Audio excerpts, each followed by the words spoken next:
Okay, తర్వాత నేను ఏదైనా ఉంటే 1-to-1 వేరే విషయాలు మాట్లాడతా గానీ ఇక్కడ మెసేజ్ ప్రాపర్గా వెళ్ళాలి. వ్యక్తిగత సమస్యలు ఎప్పుడూ ఉంటాయి. వ్యక్తిగత సమస్యల్ని పరిష్కారం చేసుకునే సందర్భంగా కామన్ ని అంటే రాష్ట్ర ప్రయోజనాలు గాని అందరికీ ఇవ్వాల్సిన మెసేజ్ మిస్ కాకూడదు. ఆ విషయం మీరు అందరూ గుర్తుపెట్టుకోవాలి. రైతాంగం గాని ఎక్కడికి పోయినా కూడా అదేమా నేను చూస్తానయా, నేను అన్ని చూస్తా. రే హినయ్యా ఇను, నువ్వు వినాలా? నువ్వు కాదు, అందరూ రాష్ట్రం అంతా ఇబ్బంది పడ్డారు. ఇనయ్యా, పోయినప్పుడు మీరు ఇస్తున్నారు, ఇచ్చినప్పుడు ఆ కాగితాలన్నీ తీసుకొని నేను కూడా చేస్తున్నా. రెవెన్యూ పైన నేను ఎక్కువ శ్రద్ధ పెట్టాలి. రికార్డ్స్ తారుమారు చేసి వెళ్ళిపోయాడు. రికార్డ్స్ తారుమారు చేసిన తర్వాత ఇమ్మీడియట్ గా నిన్ను చూడంగానే మార్చేశానంటే అది ఇంకొక అనర్థానికి దారితీస్తుంది. దాన్ని వెరిఫై చేయాలి, వన్స్ ఫర్ ఆల్ సెటిల్ చేయాలి. ఒక రోజు ఆలస్యమైనా దాన్ని పక్కగా చేస్తున్నాం. నేను ఎక్కువ సమయం పెట్టేది ఈ రోజు రాష్ట్రంలో మీరు చూసుకుంటే జగన్మోహన్ రెడ్డి తయారు చేసిపోయినటువంటి ల్యాండ్ గోల్మాలకే ఎక్కువ టైం ఖర్చు పెట్టే పరిస్థితి వస్తా ఉంది. మొత్తం అస్తవ్యస్తం చేశాడు. ఇష్టం లేకపోతే 22A కింద పెట్టాడు. 22A అనగానే అది గవర్నమెంట్ ల్యాండ్ అయిపోయింది. మీ తాత ముత్తాతల దగ్గర నుంచి నీ ఆధీనంలో ఉండే భూమి దుర్మార్గులు 22A కింద పెట్టి గవర్నమెంట్ భూమి అంటే ఇంకా దానికి అడ్డం లేకుండా పోయింది. ఇంకా కొన్ని చేశారు, మామూలుగా చేయలేదు. ఎవరైనా ఆయన మాట వినకపోతే లేకుంటే వాళ్ళ నాయకులు ఆ భూమి కబ్జా చేయాలంటే ఇవ్వకపోతే దాన్ని కూడా 22 కింద పెట్టేశారు, 22A కింద పెట్టేశారు. నాకు వచ్చే పిటిషన్లో 100% 22A కింద ఉండే భూములే వస్తున్నాయి. సొంత భూములు మీరు గుర్తుపెట్టుకోవాలి. దాని మీద నేను తప్పకుండా శ్రద్ధ పెడతా, యాక్షన్ తీసుకుంటాను. ఈరోజు మీ అందరికీ చాలా సంతోషం. నల్లజర్లకు వచ్చాను. ఇప్పుడే రైతాంగం మాట్లాడితే విన్నాను. ఈరోజు మీ అందరూ చెప్పిన తర్వాత నేను వచ్చిన ముఖ్యమైన పని మీరు చూస్తే 18 నెలలుగా ఈ ప్రభుత్వం ఉంది. ఆ రోజు మీరందరూ ఆలోచించారు. రాష్ట్రం మొత్తం విధ్వంసానికి గురైంది.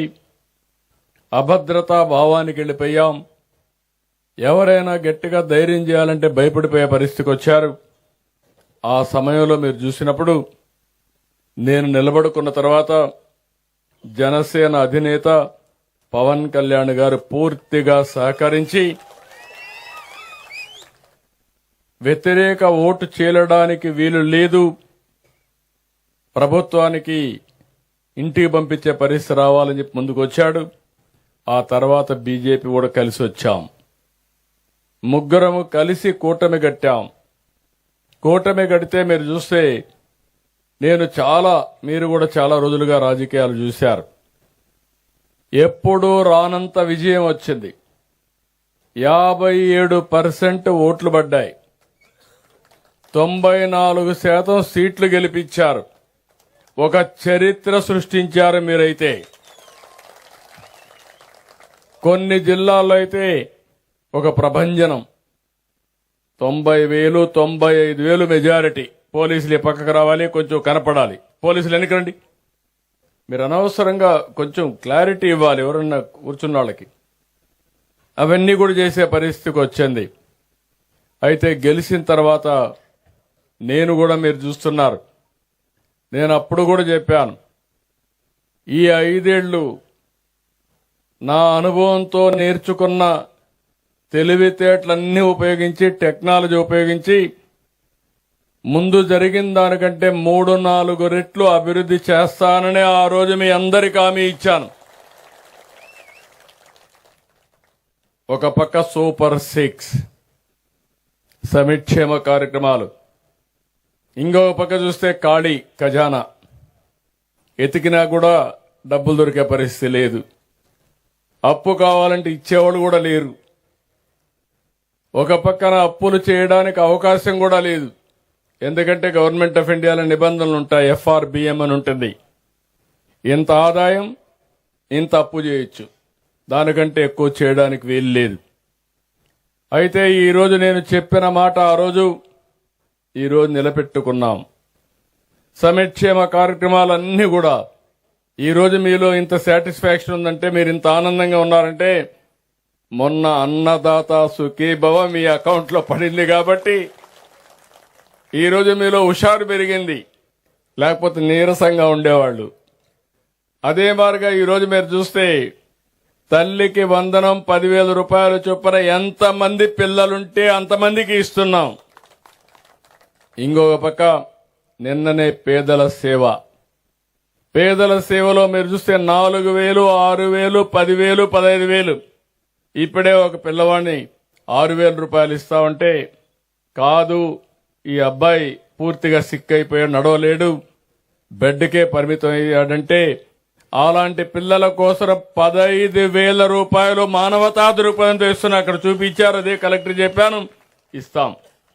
ఆ తల్లిదండ్రుల యొక్క బాధ, వీళ్ళు కూలి పని చేయాలి, అతనికి సేవ చేయాలి, అతన్ని కాపాడుకోవాలి.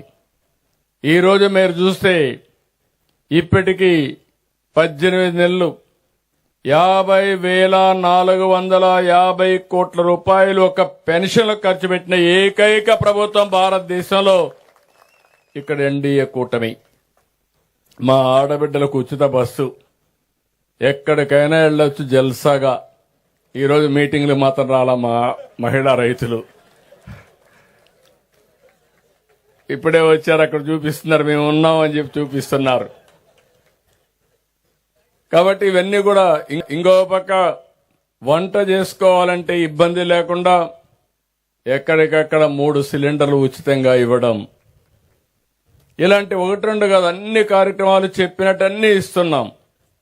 వీలైనంత వరకు అన్ని వర్గాల్ని నేను ఏదైతే హామీ ఇచ్చానో ఇబ్బంది లేకుండా చేయడం కోసం ముందుకు పోతున్నాం.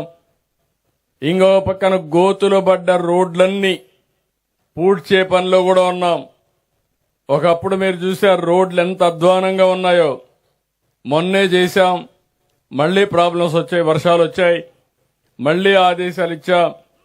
జనవరి పండగ కంటే ముందు ఎక్కడ కూడా ఏ రోడ్లో కూడా పార్ట్ హోల్ ఉండడానికి వీలు లేదు. అది స్పష్టమైన ఆదేశాలు ఇచ్చి అడ్మినిస్ట్రేషన్ పరిగెత్తిస్తున్నాం.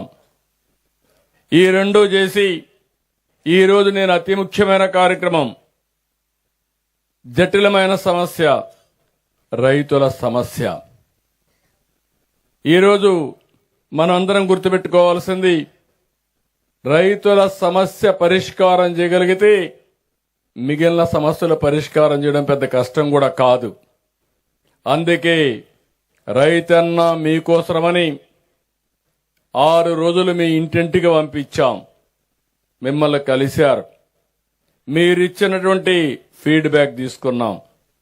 ఈరోజు మనం ఒకటి గుర్తుపెట్టుకోవాలి, చరిత్రను గుర్తుపెట్టుకోవాలి, భవిష్యత్తుకు ప్రణాళిక రూపకల్పన చేసుకోవాలి. చరిత్రలో మీరు చూస్తే ఈ రాష్ట్రం వ్యవసాయ ఆధారిత రాష్ట్రం. వ్యవసాయం మనకు ప్రధానం.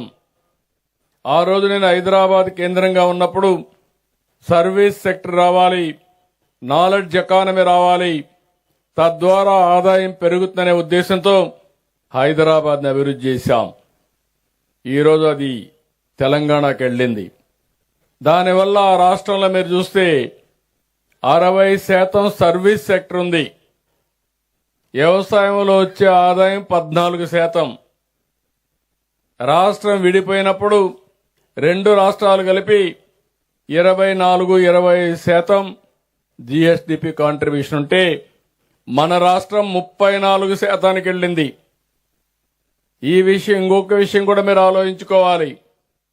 వ్యవసాయంలో ప్రభుత్వానికి ఆదాయం తక్కువ వస్తుంది. తెలంగాణ రాష్ట్రంలో 100 రూపాయలు జీఎస్డీపీ ఉంటే అందులో 9 రూపాయల 30 పైసలు ప్రభుత్వానికి ఆదాయం వస్తుంది. అదే మన రాష్ట్రంలో 100 రూపాయలు జీఎస్డీపీ ఉంటే 6 రూపాయలే ఆదాయం వస్తుంది. ఆదాయం తక్కువ, ఖర్చులు ఎక్కువ. అయితే నాకు ఒక నమ్మకం ఉంది, విభజన తర్వాత స్ట్రక్చరల్ ఇంబ్యాలెన్స్ వచ్చాయి, దాన్ని కరెక్ట్ చేయాలి. వ్యవసాయాన్ని కూడా ముందుకు తీసుకుపోవాలనే ఉద్దేశంతోనే మనం ముందుకు పోతున్నాం.